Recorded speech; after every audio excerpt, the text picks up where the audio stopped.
നമസ്കാരം സുഹൃത്തുക്കളെ, JP ടോക്സിലേക്ക് എല്ലാവർക്കും സ്വാഗതം. കഴിഞ്ഞ ദിവസം ഞാനൊരു വീഡിയോ ചെയ്തിരുന്നു. മമതാ ബാനർജി എങ്ങനെയാണ് തൃണമൂൽ കോൺഗ്രസിനെ പിളർത്താനുള്ള BJPയുടെ ലജ്ജയില്ലാത്ത ശ്രമങ്ങളെ വിജയകരമായി ചെറുത്തു തോൽപ്പിച്ചത് എന്നതിനെക്കുറിച്ച്. എന്നാൽ ഞാൻ ആ വീഡിയോ ചെയ്ത് മമത പിളർപ്പിനെ പ്രതിരോധിച്ചു എന്ന് പറഞ്ഞു നിർത്തിയ അതേ രാത്രിയിലാണ് ഈ നാണംകെട്ട കൂറുമാറ്റ നാടകം അരങ്ങേറിയത്. എൻ്റെ നാക്ക് കരുനാക്കാണോ എന്ന് എനിക്ക് ഇപ്പോൾ സംശയം തോന്നുകയാണ്. കാരണം അധികാരം നിലനിർത്താനും പണക്കൊതിക്കും വേണ്ടി എന്തും ചെയ്യാൻ മടിക്കാത്ത ഒരു കൂട്ടം രാഷ്ട്രീയ കച്ചവടക്കാർ നമ്മുടെ ജനാധിപത്യത്തെ വീണ്ടും ലേലത്തിന് വച്ചിരിക്കുന്നു. 20 TMC MPമാരാണ് ഒറ്റ രാത്രി കൊണ്ട് കൂറുമാറിയിരിക്കുന്നത്. ആദർശമില്ലാത്ത, ജനങ്ങളോട് പ്രതിബദ്ധതയില്ലാത്ത EDയെയും CBIയെയും ഭയന്ന് ഓടിയ ഒരു കൂട്ടം രാഷ്ട്രീയ ജീവികൾ. ഇവരുടെയൊക്കെ തനി നിറം എന്താണെന്ന് നമ്മൾ കാണേണ്ടതുണ്ട്. ഇതുവരെ നിങ്ങൾ ഈ ചാനൽ സബ്സ്ക്രൈബ് ചെയ്തിട്ടില്ലെങ്കിൽ സബ്സ്ക്രൈബ് ചെയ്ത് പിന്തുണയ്ക്കാൻ മറക്കല്ലേ. ഇവരിൽ പ്രമുഖയായ സയോനി ഘോഷ് കഴിഞ്ഞ നിയമസഭാ തെരഞ്ഞെടുപ്പ് പ്രചാരണ സമയത്ത് ന്യൂസ് പിഞ്ച് എന്ന മാധ്യമത്തിന് നൽകിയ ആ പഴയ അഭിമുഖത്തിൽ എന്താണ് പറഞ്ഞതെന്ന് കേട്ടുകൊള്ളൂ. राघव चड्ढा का आपने देखा अभी हाल में? सायोनी घोष है ना, वो चड्ढा नहीं है, इसीलिए वो चड्ढा चड्डी नहीं होगा कभी. तुम्हारे पास ED CBI है, करोड़ों रुपए हैं और बहुत क्षमता है आपके पास, यू हैव पावर. पर हमारे पास एक ही हवाई चप्पल और सफेद साड़ी वाली ममता है. आपने बोला ममता दीदी को 2029 में प्रधानमंत्री बनाना है. तो बनाना है ही. मैं तो अपने लीडर को प्रधानमंत्री देखना चाहती हूँ. നിങ്ങളുടെ കൈവശം EDയും CBIയും ഉണ്ട്, കോടിക്കണക്കിന് രൂപയുണ്ട്, വലിയ അധികാരവുമുണ്ട്. എന്നാൽ ഞങ്ങളുടെ പക്കൽ ഹവായി ചെരുപ്പും വെള്ള സാരിയും ധരിച്ച ഒരൊറ്റ മമതാ ബാനർജി മാത്രമേ ഉള്ളൂ. എന്തൊരു ആവേശം, എന്തൊരു ആദർശം!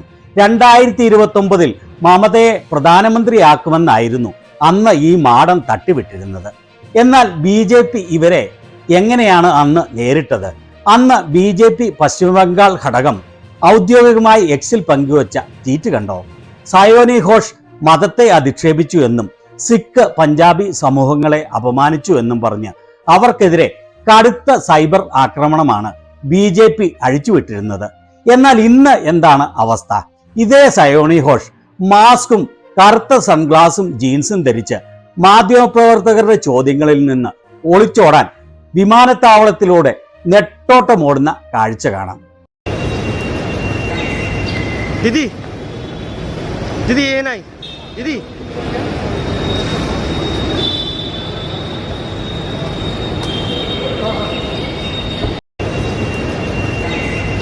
दीदी दीदी ये नहीं दीदी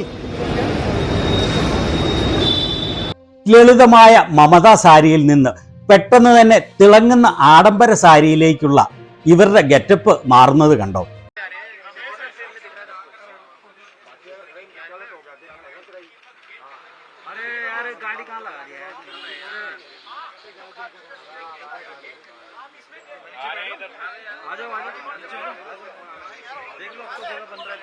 ഇവിടെ മാധ്യമങ്ങൾ അവരോട് ഛട്ടയെപ്പോലെ ഞാൻ ഛഡ്ഡി ധരിക്കില്ല എന്ന് മുൻപ് പറഞ്ഞതിനെക്കുറിച്ച് ചോദിക്കുമ്പോൾ അവർ പ്രതികരിക്കുന്നത് കേട്ടുകൊള്ളൂ.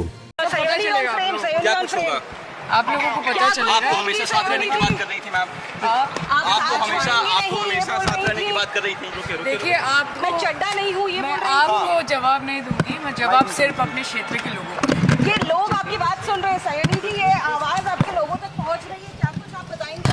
आगे भी पहुंची. चड्डा नहीं हूँ, चड्डी बन जाऊँ, ऐसी बात आप तंज कर रही थी. ऐसी बातें क्यों कर रही थी?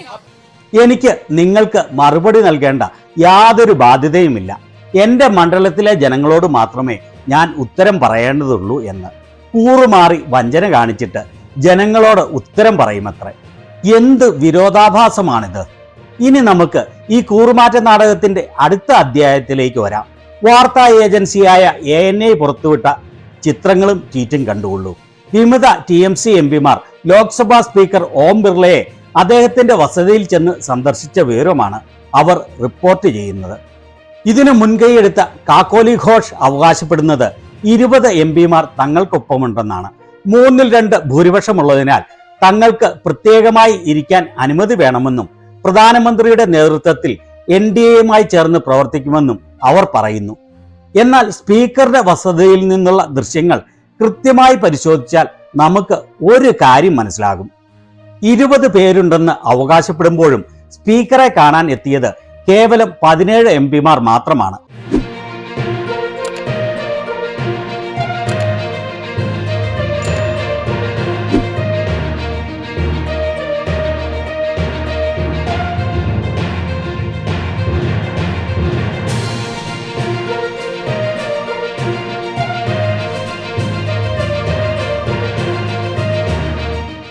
മാധ്യമങ്ങളിൽ വരുന്ന ലിസ്റ്റിൽ 19 പേരുടെ പേരുകളേ ഉള്ളൂ. ബാക്കിയുള്ളവർ എവിടെ? ഇവർക്ക് കൃത്യമായി 20 പേരുടെ പിന്തുണയുണ്ടോ, അതോ അവിടെയും എന്തെങ്കിലും തിരിമറി നടന്നിട്ടുണ്ടോ എന്ന് സംശയിക്കേണ്ടിയിരിക്കുന്നു. ഏറ്റവും രസകരമായ കാര്യം ഇവർ ഏത് പാർട്ടിയിലാണ് ലയിച്ചത് എന്നുള്ളതാണ്. ത്രിപുരയിൽ നിന്നുള്ള nationalist citizens party of India NCPI എന്ന ആരും ഇന്നേ വരെ കേട്ടിട്ട് പോലും ഇല്ലാത്ത ഒരു പാർട്ടിയിലാണ് ഈ 20 പേർ ലയിച്ചിരിക്കുന്നത്. ഇതോടെ 20 എംപിമാരുമായി NDA സഖ്യത്തിലെ രണ്ടാമത്തെ വലിയ കക്ഷിയായി ഈ അജ്ഞാത പാർട്ടി മാറിയിരിക്കുകയാണ്. ഓർക്കണം, TDPക്ക് 16 എംപിമാരും നിതീഷ് കുമാറിന്റെ ജനതാദൾ യുണൈറ്റഡിന് 12 എംപിമാരും മാത്രമാണ് ഉള്ളതെന്ന്. പക്ഷേ കഥ അവിടെയും തീരുന്നില്ല. NDTV പുറത്തുവിട്ട ഈ ബ്രേക്കിംഗ് ന്യൂസ് നോക്കൂ. TMC വിമതർ NCPIയിൽ ലയിച്ചതായി പ്രഖ്യാപിച്ചു. എന്നാൽ NCPI ജനറൽ സെക്രട്ടറി ഈ റിപ്പോർട്ടുകളെല്ലാം നിഷേധിച്ചു. എംപിമാർ ലയിച്ചു എന്ന് പറയുമ്പോൾ പാർട്ടി നേതൃത്വം അത് അറിയില്ലെന്ന് പറയുന്നു. എങ്ങനെയുണ്ട് BJPയുടെ തിരക്കഥ? പ്രമുഖ മാധ്യമപ്രവർത്തകനായ സൗരവ് റോയ് ബർമൻ തന്റെ എക്സ് ഹാൻഡിലിലൂടെ പുറത്തുവിട്ട രേഖകൾ കൂടുതൽ ഞെട്ടിക്കുന്ന വിവരങ്ങളാണ് വ്യക്തമാക്കുന്നത്. ഈ പറയുന്ന NCPI എന്ന പാർട്ടിയുടെ ഔദ്യോഗിക കണക്കുകൾ പ്രകാരം 2022-23 വർഷത്തിലെ അവരുടെ ക്ലോസിംഗ് ബാലൻസ് വെറും 75 രൂപ മാത്രമാണ്. അതിനുശേഷം അവർ ഒരു ഓഡിറ്റ് റിപ്പോർട്ട് സമർപ്പിച്ചിട്ടുമില്ല. അദ്ദേഹം പങ്കുവച്ച മറ്റൊരു പ്രധാന വിവരത്തിൽ പറയുന്നു, 2023 ത്രിപുര തെരഞ്ഞെടുപ്പിൽ ഈ പാർട്ടി 4 സ്ഥാനാർത്ഥികളെ നിർത്തിയിരുന്നു. അന്ന് അവരുടെ പ്രചാരണ പോസ്റ്ററിലെ വാചകം എന്തായിരുന്നു എന്നറിയാമോ? കൂറുമാറ്റക്കാരെ നിരാകരിക്കൂ, നിങ്ങളുടെ അവകാശങ്ങൾ സംരക്ഷിക്കൂ. ഇന്ന് അതേ പാർട്ടിയുടെ തോളിലേറിയാണ് ഈ 20 കൂറുമാറ്റക്കാർ NDAയിലേക്ക് പാലം വലിക്കുന്നത്. ഇതിലും വലിയൊരു വിരോധാഭാസം വേറെന്തുണ്ട്? അന്നത്തെ ആ തെരഞ്ഞെടുപ്പിൽ നോട്ടയേക്കാൾ കുറഞ്ഞ വോട്ടാണ് ഈ പാർട്ടിക്ക് കിട്ടിയത് എന്നതും ഓർക്കണം. ഈ കൂറുമാറ്റ സംഘത്തിൽ യൂസഫ് പഠാനെ പോലെയുള്ള പ്രമുഖരുമുണ്ട്. ഗുജറാത്തിൽ ഇദ്ദേഹത്തിനെതിരെ കേസുകൾ നിലനിൽക്കുന്നുണ്ട്. എന്നാൽ ഇവിടെ ശ്രദ്ധേയമായ മറ്റൊരു കാര്യമുണ്ട്. ചില മാധ്യമ റിപ്പോർട്ടുകൾ സൂചിപ്പിക്കുന്നത് മുസ്ലിം എംപിമാരെ നേരിട്ട് പാർട്ടിയിലേക്ക് എടുക്കാൻ BJP വിസമ്മതിച്ചു എന്നാണ്. ആ ഒരു കാരണം കൊണ്ടാണ് നിയമപരമായ അയോഗ്യത ഒഴിവാക്കാനും BJPയെ തൃപ്തിപ്പെടുത്താനുമായി മറ്റൊരു അജ്ഞാത പാർട്ടിയുടെ പേരിൽ NDAയെ പിന്തുണയ്ക്കുക എന്ന ഈ ബദൽ മാർഗം ഇവർ കണ്ടെത്തിയിരിക്കുന്നത്. സ്വന്തം ആത്മാഭിമാനവും പ്രത്യയശാസ്ത്രവും പണയപ്പെടുത്തി കേസുകളിൽ നിന്ന് രക്ഷപ്പെടാനും അധികാര കസേര ലക്ഷ്യമിടാനും ഇവർ ഇങ്ങനെ കൂട്ടുനിൽക്കുന്നത് കടുത്ത നാണക്കേടാണ്. BJPയുടെ രാഷ്ട്രീയ അജണ്ടകൾക്ക് ഇവർ വെറും വാടക കച്ചവടച്ചരക്കായി മാറിക്കൊടുക്കുകയാണോ എന്ന് ജനങ്ങൾ സംശയിച്ചാൽ അവരെ കുറ്റം പറയാനൊക്കില്ല. ചുരുക്കം പറഞ്ഞാൽ ഇത് ജനാധിപത്യത്തോടുള്ള വെല്ലുവിളിയാണ്.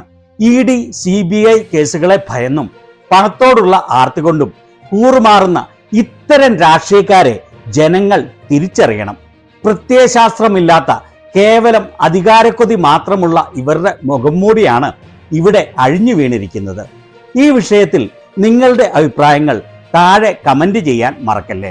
അതോടൊപ്പം വീഡിയോ ലൈക്ക് ചെയ്യാനും ഷെയർ ചെയ്യാനും മറക്കരുത്. മറ്റൊരു വീഡിയോയുമായി വീണ്ടും കാണാം. നന്ദി, നമസ്കാരം.